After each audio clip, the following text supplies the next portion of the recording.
దేవుని గ్రంథాన్ని జాగ్రత్తగా మనం పరిశీలన చేస్తే దేవుడు నోవహును జ్ఞాపకం చేసుకొనెను అనే మాట ఆదికాండం 8వ అధ్యాయంలో మనం చూస్తాం.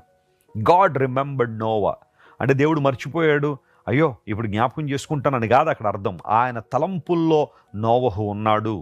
ఏ సమయంలో నోవహును ఓడలోనికి పంపించాలి, ఏ సమయంలో మరలా దానిలోంచి బయటికి తీసుకురావాలనేది దేవుడు పర్యవేక్షిస్తూనే ఉన్నాడు, ఆయన గమనిస్తూనే ఉన్నాడు. నేను అనుకుంటాను దేవుడే గనక నోవహును మర్చిపోయి ఉంటే నోవహు ఆ ఓడ లోపలే చనిపోయి ఉండేవాడేమో, ఆ ఓడ లోపలే ఉండిపోయేవాడేమో అతని కుటుంబం. కానీ దేవుడు నోవహును జ్ఞాపకం చేసుకుని వెలుపల తీసుకొచ్చాడు. ఆయన ప్రణాళికలు తన జీవితంలో నెరవేర్చబడని దేవుడు ఆశించాడు. ఈరోజు బహుశా నీ జీవితంలో కూడా ఒక శ్రమలో, ఒక ఇబ్బందులో, ఒక ప్రతికూల వాతావరణంలో నీవు ఉన్నావేమో. దేవుడు నిన్ను జ్ఞాపకం చేసుకుంటున్నాడు. ఆయన నిన్ను మర్చిపోలేదు.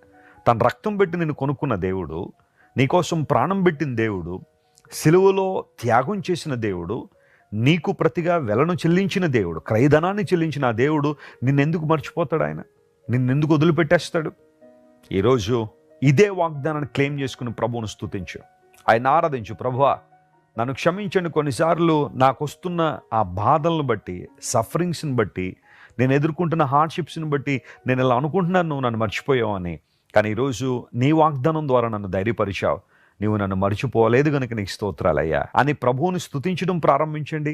స్తుతి మీ జీవితాలు మారుస్తుంది. దేవుడు ఎప్పుడూ నేను మర్చిపోలేదు, మరిచిపోడు కూడా. ఆయన నమ్మదగినవాడు, విశ్వాస్యత కలిగినవాడు, తన నమ్మకత్వాన్ని మన జీవితంలో రుజువుపరచగలిగే సామర్థ్యం కలిగినవాడు. ఆయన వైపు చూద్దామా?